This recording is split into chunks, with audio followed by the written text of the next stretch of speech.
Okay, I'm working on a code here. This is my Arduino board, and this, if most of you recognize, yeah, the wires are all over the place. I'm trying to do something else, but I'll explain later. Um, right now, I'm trying to find a code that will turn on this LED when you just one press and let go of the button. It's supposed to keep it on, and then if you press it again, you turn it off. So I'm trying out the button code or sketch, and all it does is just like a switch, and it's only momentary. So you press on it and it's on, let go, is off.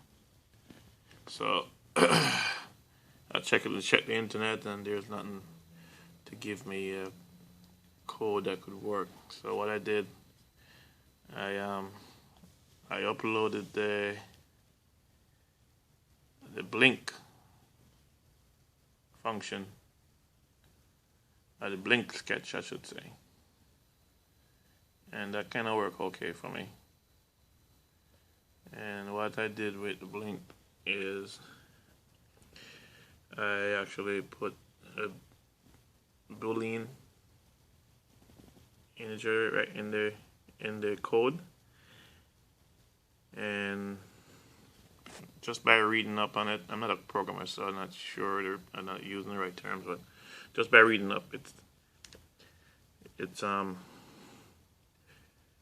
can give you two states from either on or off.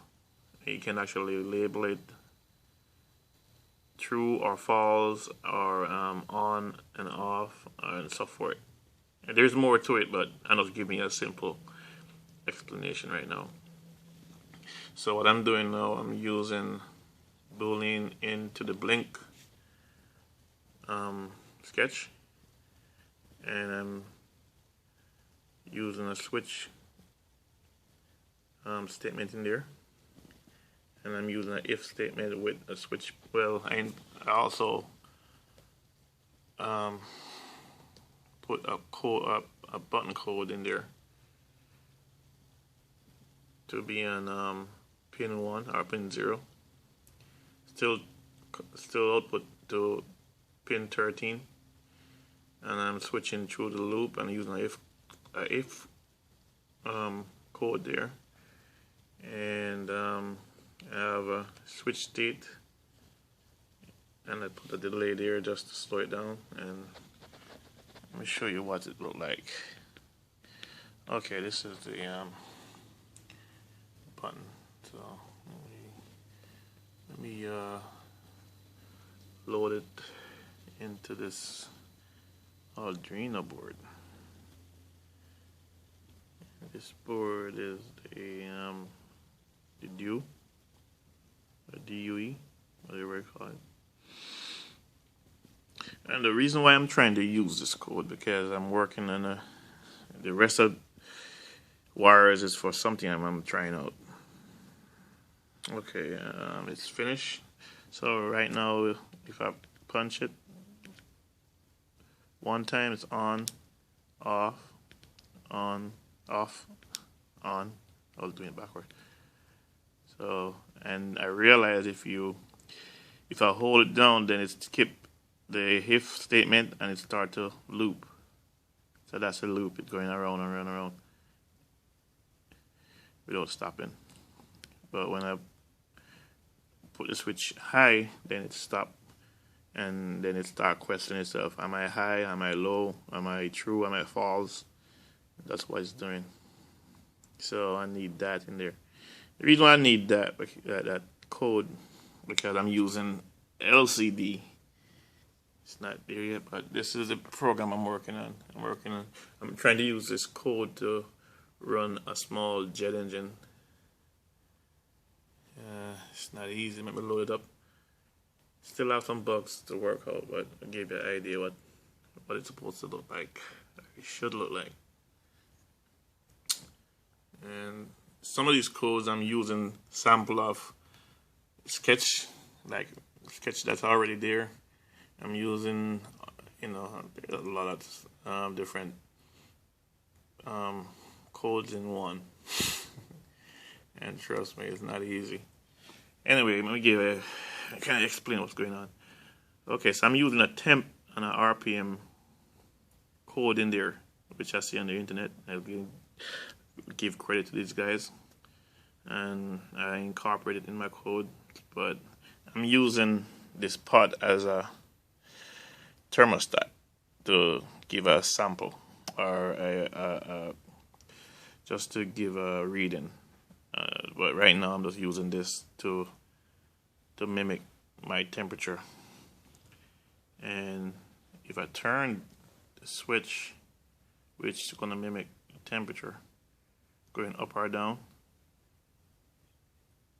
it should switch this light on and off, and that light would be output a pulse with output to a FET that's going to drive a motor that's going to drive this motor. It's going to turn the engine, the turbine compressor wheel, and I'm going to have another port that's going to ignite the fuel.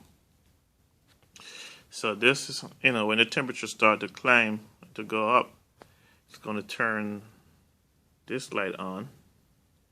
Like right now it's supposed to be like 0, or without flame. Once the engine lit, the flame is lit, then the temperature climb, and then while climbing, then it should turn on my fuel pump.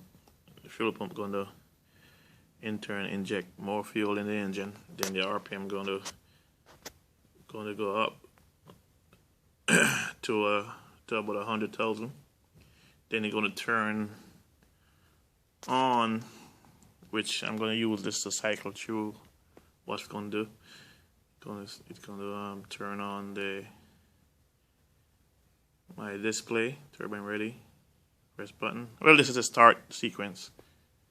And the second one, starting motor on, ignition on, and that's when it's supposed to be igniting the fuel and the temperature going up. Then switching on the fuel pump. When the fuel pump is switched on, then the if statement should kick in, right somewhere there, and then say turbine's running at certain temperature. That message should be on. And if the temperature drop, then it should default. And let me see, temperature dropping, I'm simulating that, then it should default to engine shutdown, turbine shutdown. So I'm just using the switch to cycle through the program, but somewhere in the code it should be automatic, and that's where I'm having the problem. I'm getting some stuff work, okay. So I'm using state and case codes to switch from state to state, or if codes. Some of those codes I'm trying to see if I can use either one. So I'm ending up with a lot of different codes. So I'm at version 1, version 2, version 3. And now I'm at 10. So this is what I'm trying to do. But in the code that I was trying to work on, I wanted that when I press this button, the code, it's supposed to turn something on and stay on even with my fingers off the button. So I'll give you more videos as soon as I get to a certain point to where the engine's running. I don't know if that's gonna happen, but I'll try. This is what I'm working on. Thanks for watching.